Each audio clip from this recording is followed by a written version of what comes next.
কল্পনা করুন এমন এক মানুষের কথা যার শিরায় শিরায় বয়ে চলা রক্ত কোনো সাধারণ মানুষের রক্ত নয়, বরং তা হলো পৃথিবীর সবচেয়ে মারাত্মক সাপের বিষের এক জীবন্ত ককটেল। কিংকোবরা, ব্ল্যাক মাম্বা কিংবা ভাইপারের মতো সাপের যে এক ফোঁটা কামড়ে যেখানে একজন সুস্থ মানুষের মৃত্যু হতে পারে মাত্র কয়েক মিনিটে, সেখানে এই মানুষটি তার জীবনে একবার বা দুইবার নয়, রেকর্ড ১৭২ বার বিষাক্ত সাপের কামড় খেয়েছেন। শুধু তাই নয়, বিষের বিরুদ্ধে লড়াই করতে করতে তিনি নিজের শরীরকে এমন এক পর্যায়ে নিয়ে গিয়েছিলেন যে তার রক্ত হয়ে উঠেছিল সাপের বিষের এক মহা ঔষধ বা অ্যান্টিভেনম। বিজ্ঞানের সমস্ত নিয়মকে বুড়ো আঙ্গুল দেখিয়ে সারা জীবন বিষ নিয়ে খেলে তিনি বেঁচেছিলেন পুরো ১০০ বছর। আর আমরা জানব চিকিৎসা বিজ্ঞান এবং মানব ইতিহাসের সবচেয়ে রহস্যময় ও রোমাঞ্চকর এক চরিত্রের গল্প, বিল হাস্ট, যাকে পৃথিবী চেনে স্নেকম্যান বা সাপের মানুষ নামে।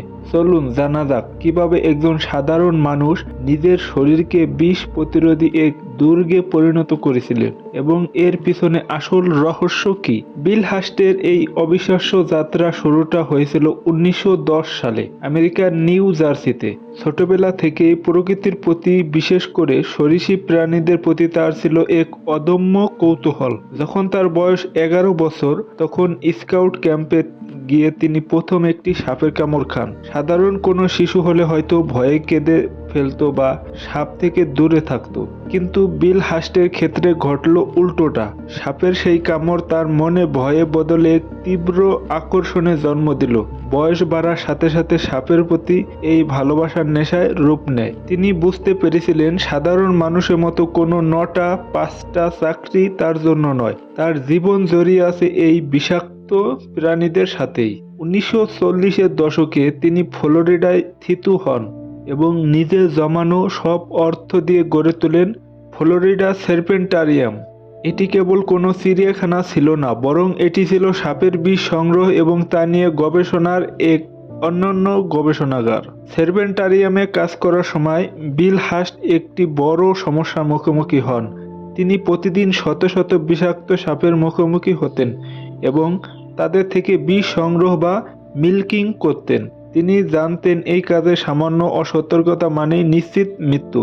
আর ঠিক এই চিন্তায় তাকে মানব ইতিহাসের অন্যতম ঝুঁকিপূর্ণ এক সিদ্ধান্তের দিকে ঠেলে দেয়। ১৯৪৮ সালে তিনি সিদ্ধান্ত নেন সাপের কামড়ে মারা যাওয়ার ভয় চিরতরে দূর করতে তিনি নিজের শরীরকেই বিষ প্রতিরোধী বানিয়ে ফেলবেন। চিকিৎসা বিজ্ঞানের প্রাচীন এক পদ্ধতি, যাকে মিথ্রিডেটিজম বলা হয়, তা তিনি নিজের উপর প্রয়োগ করা শুরু করেন।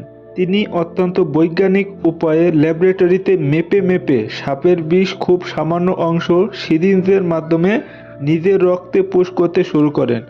শুরুতে এই পরিমাণ এতই কম ছিল যে তার ক্ষতি করতে পারত না, কিন্তু তার শরীরের রোগ প্রতিরোধ ব্যবস্থা বা ইমিউন সিস্টেম সেই বিষের বিরুদ্ধে লড়াই করে অ্যান্টিবডি তৈরি করা শুরু করে। ধীরে ধীরে বছরের পর বছর তিনি এই বিষাক্ত ডোজ বাড়াতে থাকে। এটি ছিল এক চরম বিপজ্জনক খেলা, কারণ সামান্য একটি ভুল ডোজ তার হার্ট অ্যাটাক বা প্যারালাইসিসের কারণ হতে পারত। বিল হাস্ট দমে যাননি। তিনি দিনের পর দিন কোবরা, রাসেল ভাইপার এবং ব্ল্যাক মাম্বার মতো পৃথিবীর টপ নচ বিষাক্ত সাপের বিষ নিজের শরীরে নিতে থাকেন। বছরের পর বছর নিজের শরীরে বিষ নেওয়ার কারণে বিল হাস্টের শরীর এক অলৌকিক ক্ষমতা সম্পন্ন দুর্গে পরিণত হয়। তার খামারে কাজ করার সময় তিনি রেকর্ড ১৭২ বার সাপের বিষের কামড় খেয়েছেন। সাধারণ মানুষের শরীরে সাপের বিষ প্রবেশ করলে তা রক্তকণিকা ধ্বংস করে দেয় বা স্নায়ুতন্ত্র বিকল করে দেয়, কিন্তু বিল হাস্টের ক্ষেত্রে সাপ কামড়ানোর সাথে সাথেই তার রক্তে আগে থেকে তৈরি থাকা শক্তিশালী অ্যান্টিবডি সেই নতুন বিষকে মুহূর্তের মধ্যে নিষ্ক্রিয় করে দিত। তবে এই যাত্রা সবসময় সহজ ছিল না। বেশ কয়েকবার এমন কিছু সাপের কামড় তিনি খেয়েছিলেন যার বিষ তার শরীরে ইমিউনিটি সীমার বাইরে চলে গিয়েছিল। একবার একটি নীল ক্রেটস বা কালনাগিনী সাপের কামড়ে তিনি প্রায় মৃত্যুর কোলে ঢলে পড়েন। তার অঙ্গ প্রত্যঙ্গ কাজ করা বন্ধ করে দিয়েছিল এবং তাকে কৃত্রিম শ্বাস প্রশ্বাসের মাধ্যমে বাঁচিয়ে রাখতে হয়েছিল। চিকিৎসকেরা আশা ছেড়ে দিয়েছিলেন, কিন্তু সবাইকে অবাক করে দিয়ে বিল হাস্ট আবার সুস্থ হয়ে ল্যাবরেটরিতে ফিরে আসেন। তিনি প্রমাণ করেছিলেন যে মানুষের ইচ্ছা শক্তি এবং বিজ্ঞান একসাথে কাজ করলে প্রকৃতির সবচেয়ে মারাত্মক অস্ত্রকেও জয় করা সম্ভব। বিল হাস্ট কেবল নিজের ইমিউনিটি বাড়ানোর জন্য এই কাজ করেননি, তার মূল লক্ষ্য ছিল মানবজাতির কল্যাণ। যখন তার শরীর সম্পূর্ণ বিষ প্রতিরোধী হয়ে ওঠে, তখন তার রক্ত সাধারণ মানুষের জন্য এক অলৌকিক সঞ্জীবনী সুধায় পরিণত হয়। যখন বিশ্বের কোনো প্রান্তে কোনো গবেষক বা সাধারণ মানুষ এমন কোনো দুর্লভ সাপের কামড়ে খেতেন যার কোনো প্রতিষেধক বা অ্যান্টিভেনম বাজারে চিকিৎসকদের কাছে থাকতো না, তখনই ডাক পড়ত বিল হাস্টের। তিনি শত শত মাইল পাড়ি দিয়ে নিজের রক্ত সরাসরি সেই আক্রান্ত মানুষের শরীরে পুশ করার জন্য দান করতেন। তার রক্তে থাকা রেডিমেড অ্যান্টিবডি বিষাক্ত মানুষের শরীরে গিয়ে সাপের বিষ তৈরি করে দিত। এভাবেই তিনি সরাসরি 20 জনেরও বেশি মানুষের জীবন নিশ্চিত মৃত্যুর হাত থেকে বাঁচিয়েছিলেন। ভেনেজুয়েলার গভীর জঙ্গলে এক শিশু সাপের কামড় খেয়ে মৃত্যুর মুখোমুখি হলে বিল হাস্ট নিজের রক্ত দিয়ে তাকে বাঁচান, যার স্বীকৃতি স্বরূপ ভেনেজুয়েলা সরকার তাকে রাষ্ট্রীয় সম্মাননা প্রদান করেন। এছাড়া পোলিও রোগের ঔষধ আবিষ্কারের গবেষণায় সাপের বিষের ব্যবহার নিয়ে তিনি বিজ্ঞানীদের প্রচুর সাহায্য করেছিলেন। সারা জীবন বিষের সাথে ঘুমানো এবং শিরায় শিরায় বিষ নিয়ে বেঁচে থাকা এই মানুষটি 2011 সালে 15 জুন 100 বছর বয়সে মায়ামিতে স্বাভাবিকভাবে মৃত্যুবরণ করেন। সাপের বিষ যেখানে মানুষের জীবন কেড়ে নেয়, সেখানে বিল হাস্ট কিভাবে 100 বছর সুস্থ বেঁচে রইলেন তা আজও বিজ্ঞানী ও গবেষকদের কাছে এক বিরাট রহস্য।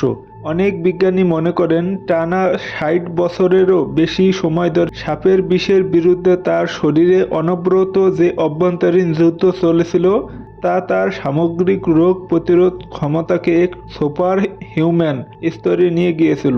কোনো সাধারণ রোগ বালাই, ভাইরাস বা ব্যাকটেরিয়া তার শরীরে টিকেই থাকতে পারত না।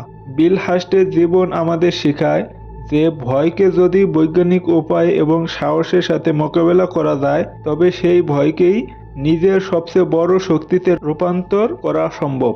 তিনি চিকিৎসা বিজ্ঞানের ইতিহাসে এক অমর কিংবদন্তি হয়ে থাকবেন। প্রকৃতির সবচেয়ে বড় রহস্যকে নিজের শরীরে ধারণ করা এই স্নেক ম্যান এর গল্প আপনাদের কেমন লেগেছে?